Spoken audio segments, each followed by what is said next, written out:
हे guys, welcome back to channel. So आज आपला Amazon वरून गिम्बल आलेला आहे. सो आपली जी क्वालिटी आहे, व्हिडिओ क्वालिटी आणि स्मूथनेस वगैरे, ते थोडंफार मी चांगलं करण्याचा प्रयत्न करणार आहे. आणि मी म्हटलं आता गिम्बल आलेलंच आहे, त्याचं अनबॉक्सिंग करूयात. आणि आपले 4K सबस्क्रायबर पण झालेले होते आणि ऑल टाइम हाय व्ह्यूज पण चालू आहे आपले. सो त्याच्याबद्दल खूप खूप धन्यवाद. तुम्ही सपोर्ट करत राहा. मी आणखी एक इनिशिएटिव्ह जो आणायचा आहे त्याचा पण विचार करत आहे, जेणेकरून तुम्हाला आणखी मॅक्झिमम फायदा जो पण मी करू शकतो किंवा मी जेवढी पण तुम्हाला हेल्प करू शकतो ते करण्याचा मी प्रयत्न करत आहे.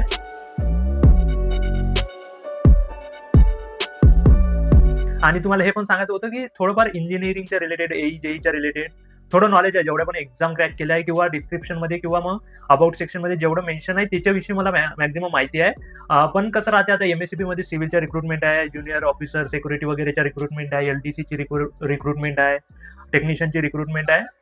तर त्याचं एवढं नॉलेज नाही आहे मला, म्हणजे त्याची लेवल काय राहते, त्याचे क्वेश्चन्स किती लेवलचे राहते, त्याचा कट ऑफ किती जाईल, एवढी आयडिया नाही आहे. किंवा मग मी त्याच्यावर अजून अभ्यास केलेला नाही आहे आणि अभ्यास करायला आता सध्या वेळ नाही आहे. तर त्याविषयी मी प्रॉपर गायडन्स तुम्हाला देऊ नाही शकत. आणि मग देऊ नाही शकत तर मग मी प्रॉमिसही नाही करू शकत की तुम्हाला मी देणारच पाहते, कारण की थोडाफार टाईट शेड्यूल चालू आहे आणि थोडाफार मला इंटरेस्ट पण नाही आहे सध्या तरी. म्हणजे मला जर आणखी वाटलं तर मग मी इंटरेस्ट घेऊन करूही शकतो. पण सध्या माहिती जर काढत नसेल तर मी तसं तुम्हाला कळवतो की सध्या तरी मी काढू नाही शकत किंवा मग करू नाही शकत. तर बाकी एक्झाम ज्या पण आहे अदर दॅन जेई त्याच्याविषयी आता तरी एवढं काही सांगू नाही शकत.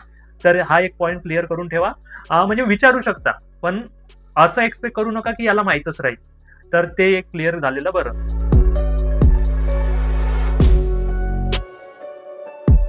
आता आपलं गिम्बल आलेलं होतं, त्याचे अनबॉक्सिंग करूया. त्याच्या पहिले एक स्टोरी तुम्हाला सांगू इच्छितो मी की 2019 मध्ये मी गेटचं प्रिपरेशन करायला सुरुवात केलेली होती आणि जे फायनान्शियल कंडिशन होती घरची ते थोडी त्यावाल्या पिरियडमध्ये 19च्या जानेवारी वगैरे मध्ये ऑल टाइम लो चाललेली होती. आणि त्यामध्ये कसं झालं की मग financial condition all time low चाललेली होती, त्यामुळे म्हणजे घरी एकदम पैसा एकदम झिरो झाल्यासारखा होता. म्हणजे होते काही पैसे पण ऑलमोस्ट झिरो झालेले होते. माझ्याकडे म्हणजे 1000 रुपये पण नव्हते आमच्या घरी. तर म्हणजे होते, पण मग बाकी खर्च पण राहतो ना. या वीकमध्ये आपल्याला किराणा आणायचा आहे, बाजारामध्ये जायचं आहे, दॅट. आणि मग त्यामुळे कसं राहते की आता घरचे म्हणजे लेबरच असल्यासारखं, म्हणजे घरी आई बाबा म्हणजे दुसऱ्याच्याकडे कामाला जाते, ते पैसे येणार आणि मग काहीतरी होणार. तर मग ते पैसे नव्हते, तर मला दुसऱ्याला 1000 रुपये मागावे लागलेले होते. ऑल्दो मी आधी पण पैसे मागितले होते त्या पर्सनला, पण म्हणजे असं होतं की पैसे आल्यावर मी तुमचे रिटर्न करून देणार. म्हणजे असं नाही होतं. मग मी 1-2 वेळेस आधी पण मागितले होते आणि मग जसे जसे पैसे आले त्यांचे रिटर्न करून दिले. पण कसं राहते, एक लिमिट पण राहते मागायची. आपल्याला असं वाटतं की पुढच्या व्यक्तीकडे पैसे आहे तर त्यांनी दिलंच पाहिजे, असं पण नसते. तर मग तो ऑल टाइम लो चालू होते पैसे, म्हणजे पैसे होतेच नाही. आणि मग मी त्यांना कॉल केलेला होता, तर त्यांनी पण काहीतरी कारण देऊन टाळाटाळ केली आणि 1000 रुपये दिलेले नव्हते. तर त्या कंडिशन पासून तर आता टाइम बदललेला आहे. सो आता 1000 रुपये असेच कुठेतरी उडून जातात. तर टाइम बदलत राहतो, टाइम तुम्ही बदलू शकता, ते महत्वाचं आहे. आणि स्वतःवर तुम्हाला विश्वास ठेवावा लागेल की काहीतरी आपण करू शकतो. माझं पण असं होतं की सगळेजण दुसऱ्या म्हणजे गव्हर्नमेंट सोडून दुसऱ्या कोणत्यातरी एक्झामसाठी पूर्ण जण मूव्ह झालेले होते. म्हणजे जे पण फ्रेंड्स वगैरे होते आपल्या सर्कलमधले होते. तर त्यावेळेस मी डिसिजन घेतला की नाही, आता तरी एक वेळेस तरी जीवनात अभ्यास करायचा आहे आणि थोडा डिफरंट पाथ घ्यायचा आहे आपल्याला, जेणेकरून आपल्यालाही माहीत पडलं पाहिजे की काय स्ट्रगल असते, कशा प्रकारे आपण त्याच्यातून निघू शकतो. आणि आपण जर पुढे गेलं तर कमसे कम एक जण तरी आपल्याला फॉलो करून यावाल्या पाथवर चालायला ऍटलीस्ट रेडी तरी होणार आहे. आणि त्याला मग आपल्याला सक्सेस मिळाला तर त्याला पण मिळणार, त्याच्याकडे एक होप बनून जाणार. तर अशी कंडिशन होती 2019 मध्ये माझ्याकडे. आणि जास्त दिवस पण नाही झाले, एवढे पैसे नव्हते. आणि 2021-22 नंतर ते पूर्ण कंडिशन चेंज झाली आणि आता बऱ्यापैकी आमच्याकडे पैसे आलेले आहेत. सो तुम्हाला तुमच्यावर म्हणजे आता कसं झालंय की मी त्यावाल्या कंडिशन मधून निघून इकडे येऊ शकतो. तर तुमच्याकडे जर त्याच्यापेक्षा बेटर कंडिशन असेल तर तुम्ही ऑलरेडी चांगल्या कंडिशन मध्ये आहे आणि तुम्हाला जस्ट कमी एफर्ट करावे लागेल म्हणजे यावाल्या साईडला येण्यासाठी. आणि असं राहते की सगळ्याच्या ज्या फायनान्शियल कंडिशन राहते किंवा घरच्या कंडिशन सारख्या राहत नाही. तर इन केस तुम्ही जर बेटर कंडिशन मध्ये असाल तर आणखी चांगलं आहे तुमच्यासाठी. आणि जर तुम्ही माझ्यासारख्या कंडिशन मध्ये असाल तर तुमच्याकडे एक रेफरन्स आहे की हा करू शकतो तर मी पण करू शकतो. So you can do it. आणि थोडासा स्वतःवर कॉन्फिडन्स ठेवा.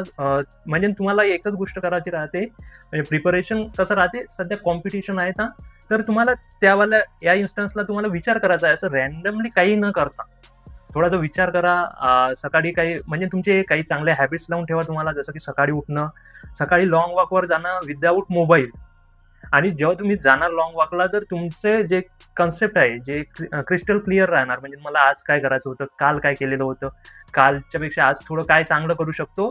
तर त्यानं कसं एक तुम्हाला मेंटल स्टॅबिलिटी पण भेटणार आणि तुमचं जे म्हणजे आजचा दिवस जे आहे तो चांगल्या प्रकारे प्लॅन होणार आणि त्याच्यानुसार तुम्ही काहीतरी करू शकणार. सांगण्याचा हेच अर्थ आहे की कंडिशन किंवा जे सिच्युएशन राहते तुमची ते बदलत असते. माझ्या कंडिशनमध्ये फायनान्शियल सिच्युएशन होती की माझ्याकडे पैसे नव्हते, फ्रॉम म्हणजे 1000 रुपये मागितले आणि पुढच्या व्यक्तीनं दिले नाही. तर त्या कंडिशनला मला खूप बेकार वाटत होतं. म्हणजे ठीक आहे मी देणार होतो, म्हणजे असं काही नाही, मी 100% शुअर आहे की मी कोणाचे पैसे कधी डुबवणार नाही, तेवढा ट्रस्ट वरती पर्सन आहे मी. पण ठीक आहे, पुढच्या व्यक्तीला असं वाटतं यार काय हा पुन्हा पुन्हा पैसे मागत आहे, त्याच्यापेक्षा एक वेळेस याला जर रिजेक्ट करून टाकलं तर पुन्हा कधी मागणारच आहे. त्याला माहित आहे की लास्ट टाइमला याला दिलंच नाही तर पुन्हा काही मागणार नाही. So from that day to this day the condition आणि ज्या सिच्युएशन आहे ते टोटली चेंज झालेली आहे. सो तुमच्याच हातात आहे की तुम्हाला काय करायचं आहे, कशा प्रकारे त्या कंडिशनमधून बाहेर यायचं आहे. तुम्ही पण माझ्यासारखं गरीब घरातून इकडे येत असा तर स्वतःवर कॉन्फिडन्स ठेवा आणि काहीतरी करून दाखवा. आणि मी करू शकतो तर तुम्ही सुद्धा करू शकता, याच्यात थोडासाही डाऊट नाही आहे. सो जे आपलं गिम्बल आहे त्याला खोलूयात आणि बघूयात की कशा प्रकारे याच्यात आहे. याच्यावरचा जो पॅक आहे त्याला पहिलेच फाडफूड करून फेकून दिला आहे. Let's go. तर माझी आधीपासूनची इच्छा होती की थोडंफार आपला जे व्हिडिओची क्वालिटी आहे ती चांगली करावं आणि यामध्ये थोडंसं बघूयात की आणखी काय काय इम्प्रूव्हमेंट आपल्याला करता येईल. तर त्या दिशेनं माझे प्रयत्न चालू आहे. सो माझं असं ठरलेलं आहे की जेवढे पण पैसे येणार पर मंथ त्याच्यापैकी काही हिस्सा यात इन्व्हेस्ट करूयात, जेणेकरून आपली जी क्वालिटी आहे व्हिडिओची क्वालिटी किंवा कंटेंट क्रिएशनमध्ये थोडंफार जेवढी पण हेल्प होणार याने ते आपण करण्याचा प्रयत्न करूया. सो बॉक्स आपला खाली झालेला आहे, पडून जाईल. सो हा पाऊच आलेला आहे, बघूया त्यामध्ये काय भेटते. तर गिम्बलचा असेल. So this is our gimbal. तर आय थिंक आपल्याला लॉगिंगमध्ये याचा जास्त फायदा होणार. फुल चार्जिंग मला पण अजून माहीत नाही आहे कसं ऑपरेट करायचं, बट इट्स ओके.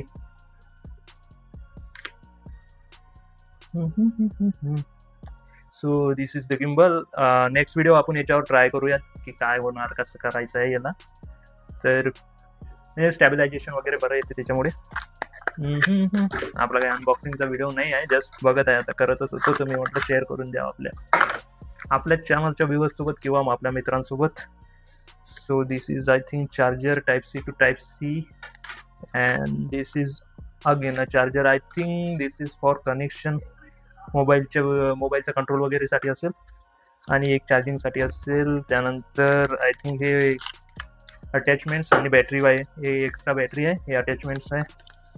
सो ठीक आहे, बघूयात आता याचा कसा प्रकारे मी यूज करू शकतो जेणेकरून थोडी आपली क्वालिटी आणि थोडं ब्लॉगिंग आय थिंक चांगलं होणार, बेटर होणार. बघूयात. सो ड्रोन पण घ्यायचा विचार होता, पण अनफॉर्च्युनेटली तेवढी पैसे म्हणजे DJIचा ड्रोन अवेलेबल नाही आहे ॲमेझॉनवर. सो आपल्याला ऑफलाईन वगैरे बघावं लागेल. आणि जे ड्रोन अवेलेबल आहे ॲमेझॉनवर ते 99,999 रुपयेचं आहे, जे की खूपच जास्त महाग आहे. सो DJIचं नॅनो वगैरे जे ड्रोन आहे ते बघत आहे मी. सो ते जर भेटलं तर चांगलं फुटेज आपण घेऊ शकतो. इथं आहे आमचं. लेट्स सी काय होऊ शकते का त्या संदर्भात. तेव्हापर्यंत मी याला लावून घेतो काय आहे तर, आणि बघतो काय काय आहे यामध्ये. थोडंसं रीड करावं लागेल आपल्याला, काय ऑलरेडी काही माहीत नाही आहे त्यातलं. सो हा व्हिडिओ इथेच थांबवतो आणि चेक करूयात.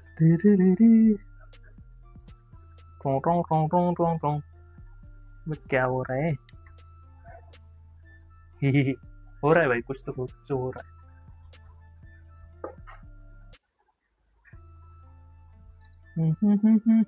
एक्सटेन्शन पण आहे याला, किती होते. सो यू कॅन, ठीक आहे. तुम्ही इथे बघू शकता, हे जे आहे स्टेबल फुटेज देणार आहे, म्हणजे तो तसाच राहील. विदाउट वेस्टिंग एनी टाइम मला थोडंसं बघावंच लागेल, कारण की मी काही ऑपरेट केलेला नाही आधी. आय थिंक आपल्याला याला मोबाईलच अटॅच करावा लागेल. सो हे बडी जे गिम्बल्स आहे त्याचं थोडंसं सेटअप मी केलेलं आहे. आता ऍक्टिव्ह ट्रॅकिंग मोड चालू आहे, त्यामुळे थोडं असं फुटेज असं घुमलेलं दिसत असेल तुम्हाला. सो अजून पूर्ण डिटेलमध्ये मला समजायचं आहे, but it will help in creating video effortlessly. So that's it for today's video. See you in the next video. Till then, good bye and take care. Have a nice day.